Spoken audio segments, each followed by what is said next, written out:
Sarado ang yung favorite. Ay, open. Open? Ay, ito yung beef, galbi gym. Mag-galbi gym na lang ako. Oo, tapos yung rice ko, egg rice. Oo. You don't have like that's fine. Yes, and Kain tayo, is that beef? guys. Yeah. Yes.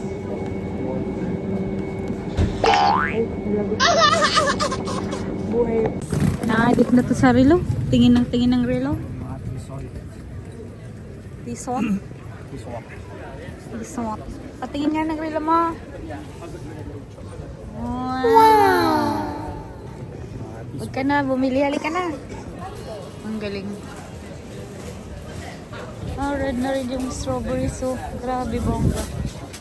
Parang ang yummy. Guys, dyan ako nag-work. Unang work ko sa UK ay sa Smash Burger. Pupunta kami ngayon sa bus stop. Ihatid ko yung aking asawa. Kasi siya ay gagala.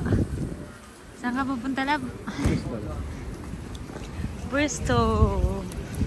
Anong gagawin mo doon? Mag-judge ng regional event. Magja-judge siya ng tournament. Yung bus mo, number ano ka? 39. Yan ang 10 minutes, vehicles. Ayan na. Ooh, bye-bye!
Bakery, yung Gales.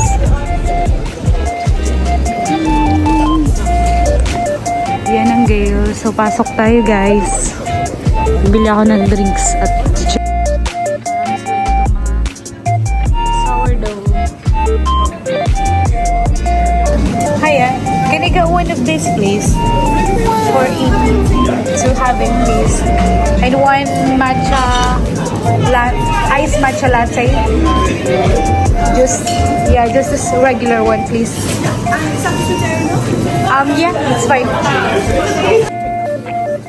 Thank you very much.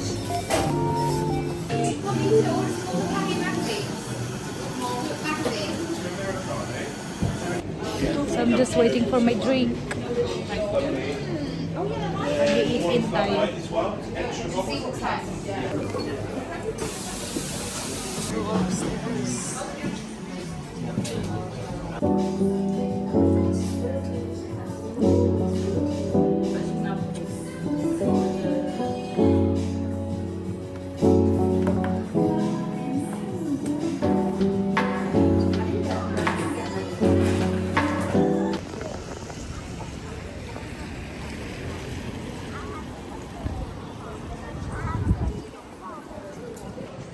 Guys, papakita ko sa inyo ang Putney Bridge. So, dito na yung banda. Isa yun sa mga tourist destination dito sa Baguio. Wait lang.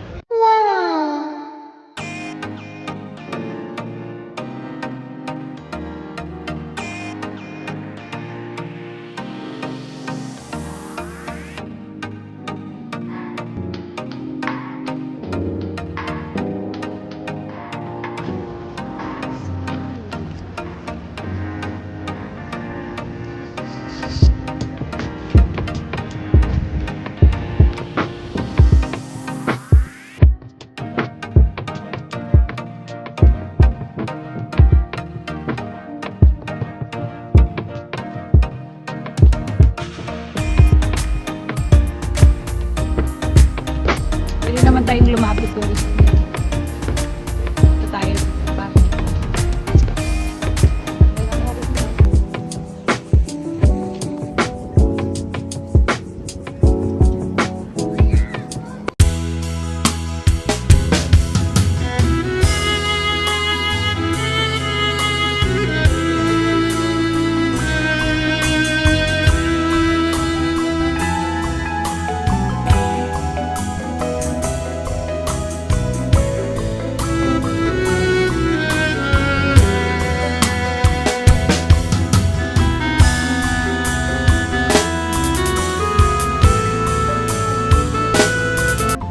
Guys, uwi na ako. Masang season na ako.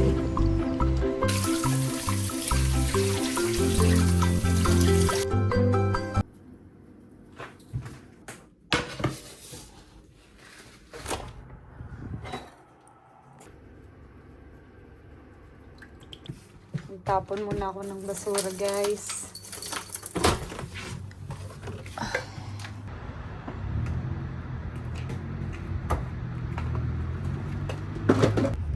So dito guys, very very strict pagdating sa basura. Dapat nakasegregate talaga yung mga recycling at mga food waste. So ito yung general waste, ito yung mga recycling, tapos dito yung food waste. So kaya karamihan dito may mga caddy sa food waste para nasa-segregate yan. Kasi pag hindi yan na-segregate, hindi nila kinokollect.